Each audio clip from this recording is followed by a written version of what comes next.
Today I loaded up 300 kilos on the bar and I did a pin squat with it, very high pin squat. And I could not believe how heavy 300 kilos is. Now, that sounds stupid, I understand. But I kept thinking about that moment when I sat down all those years ago and I wrote down, yeah, I reckon 300 kilo squat, 300 kilo deadlift, 180 bench. That is like lifetime goal type of stuff. Seeing Clarence Kennedy do it at the time, I had no understanding of who Clarence Kennedy was. He looked to me like a normal guy. He didn't look like an IFBB bodybuilder. He didn't look like somebody that was humongous. He looked like an attainable physique. Something that's not too freaky. You know, his lats were not, as wide as a damn fridge. So at that time, my understanding, my knowledge of the game, I thought, yeah, I could probably do that. One day, if I commit 10, 15, 20 years to it, or whatever the case might be, although I picked the whole thing up, at 23, 24 years of age, I started kind of reading about it and learning about it. I've done 300 kilo pin squats in the past. I think I've done even like 340 in the past, of even higher pins. And today I did 300. I can't believe how heavy this weight is. Like it's very impossible for me to imagine me taking this thing to an ATG position. Like I can't even imagine what sort of body can take that much force. Like it is extraordinary amount of pain. It's that feeling, and I'm pretty sure all of us have had it, of feeling of that feeling of being crushed. You are being literally crushed under this bar. I remember having this feeling when I was squatting, when I first started. I remember 2 plates felt so damn heavy. I remember the day I squatted 3 plates, I was like, wow, man. Each of these milestones, each of these, the next plate aside, it feels incredible. It feels like you're being crushed, but then somehow you get stronger. My deadlift is now 265. I remember vividly when 200 went up, and I remember feeling to myself like 200 is a lot of weight, man. That is a lot of weight. But if you keep going and keep exposing your body to this stimulus, you keep kind of putting those chips, to the system. You keep kind of adding, a lick of paint every day, and eventually the whole thing kind of comes to life. How much benefit these pin squats have, it's very hard to, tell you my feelings about them, but we can all agree on that rack holds, there is a benefit there. Just literally having the weight on top of you, there is a benefit there. Yes, there is zero range of motion in a rack hold. There's basically very little range of motion in the pin squats that I was doing. But there is something to be withdrawn. There's some benefits to be withdrawn from that, just like there is for rack pulls. I keep saying that there are a number of muscles, there are a number of systems, there is a number of things that are happening for you to actually stabilize this weight on your 2 feet. Like you are standing with this weight, and the whole thing, the whole system, you and the bar and the weights, everything is being balanced on 2 feet. There is a lot going on. You can't name all of the muscles that are involved in making that thing happen. It's kind of like, you naming everything that's involved in Steph Curry taking a shot. What does that even mean? The answer to that is yes. How many muscles are involved in Steph Curry taking a shot? The answer is yes. That's it. All of them. All of them. Yes, all of them. Everything. Everything's involved. Can you use this system? A progressive range of motion system where, okay, I felt 300. And if I keep doing this, I've never done pin squats for a very long time, but imagine if I do this for the next 6 months to a year. Logic would serve that 300 kilo, at least at that pin height, will start to feel more comfortable.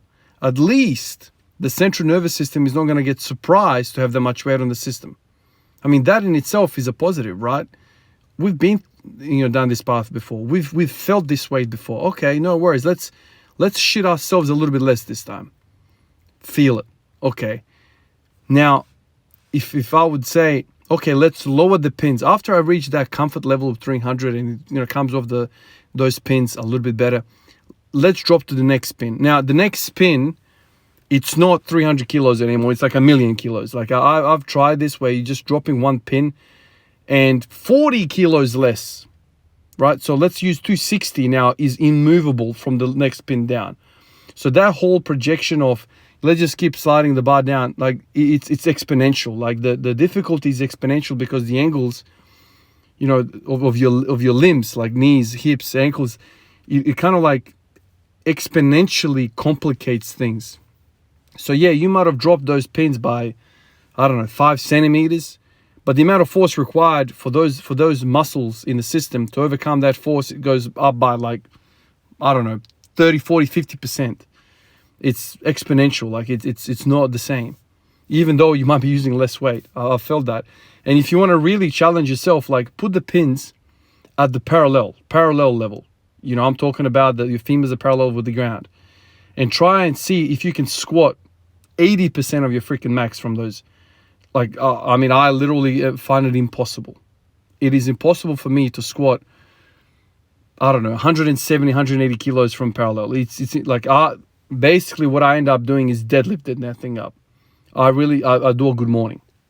So it goes to show you what an eccentric portion of the squat does to you, what that stretch reflex does for you.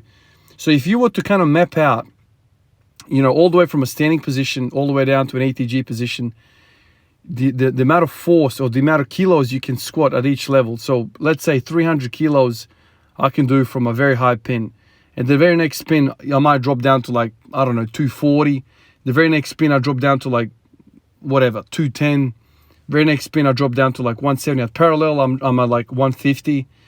And then maybe as I go down a little bit closer to the ATG, let's say the ATG position, I can handle, 180 or something like this, right? But when you put it all together, I've got 210 or 212, So then you've kind of got a map of, it's kind of like a torque curve, like a dyno sheet. If you're into cars, like you see where the optimal RPMs are for your car to make power, right? We know that race cars, they kind of live between, depends what the kind of race car is, but you live between kind of 5,000 RPM and 8,000 RPM, whatever it is. Like that's where you're making power. You're a top end type of machine. You're making power at the top end. Whereas if you drive that sports car, that race car on the street, it is very impractical because most of the time when you're driving around city, you need power between 0 RPM or 500 RPM all the way to 3,000 RPM. That's where you're going to be living. You're not going to be revving the hell out of it just to get off the damn lights, right? It's impractical. So every job has different requirements, I guess. It's the same type of thing, a dyno sheet of your power when it comes to squatting. Do you then work on the weakest portion of the lift? I've tried that. That is literally so difficult to do. It's so taxing to work in that difficult range of motion. And no matter what you do, that point, the parallel, is always going to be the most difficult. And that's purely because of biomechanics, of the difficulty of just angles. It's impossible. You can't get a parallel portion, that universal sticking point, wherever it is, somewhere around the parallel. No matter what you do, no matter how strong you get it, you will always be the weakest in there. It's just, like I said, biomechanics. So then do you live in that pit of hell, that universal sticking point? You spend all of your training time there. Or instead of doing that, you use a different RPM where you're really, really strong. So you spend most of your race in the high RPM where you want to be. You're a race car. That's where you want to be. You avoid the middle, because in the middle, you are stalling the car. The car is shuddering, man, because you can't produce the power. So what you want to do is you want to come into that crappy range of motion, crappy RPM range, with force, momentum to carry you through that. Do you use a sub-maximal weight and train at parallel, or do you use a super maximal weight and train at a higher pin level? What are the benefits? Well, I think, when I'm thinking about it right now, I think using super maximum weights offers more than sub-maximum weights. even if you're moving it 1 or 2 inches, man, you are loading your system up with sheer weight. And no matter what you do, no matter how many crunches you do, pal-off freaking presses, crunches, farmer's carries, suitcase carries, you name it carry, nothing can replace sheer weight. If you were to do an EMG, even though I don't respect that, but if you were to somehow quantify the amount of activation me as a human being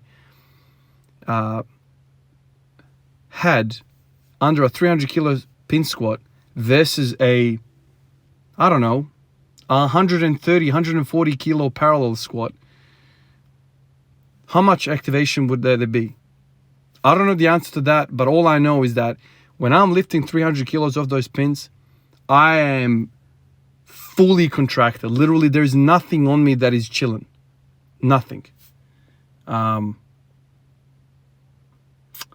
Whereas in the parallel squat, to be honest with you, I don't really feel some parts working all that much. It is hard, but it's hard because of angles. It's not hard because of, you know, downforce of that weight. This is what I feel. I don't know. I mean, it looks stupid as hell, and I'm looking at the bar, I'm like, that is a lot of weight, man. That is a lot of weight. And I've only been doing the pin squats now a little while, and I feel like I'm acclimatizing to it. I mean, what's the next time I go around? Do I go 320, 340? Soon you kind of lose, you know, space on the damn bar. I mean, soon it gets really crazy. I think when you get to that point, then you start thinking, okay, let's drop it the next level. You still kind of try and work with super maximal weight, but to a point where you're not freaking strapping duct tape around to keep the plates on. Like, you don't want to get to that level. I'm really fascinated by pin squats. This time around, I'm really, really focusing on them. I'm coming in headstrong with a focus to work with super maximal weights. I'm excited. Appreciate all of you guys. I'll catch you guys in the next one. Peace out.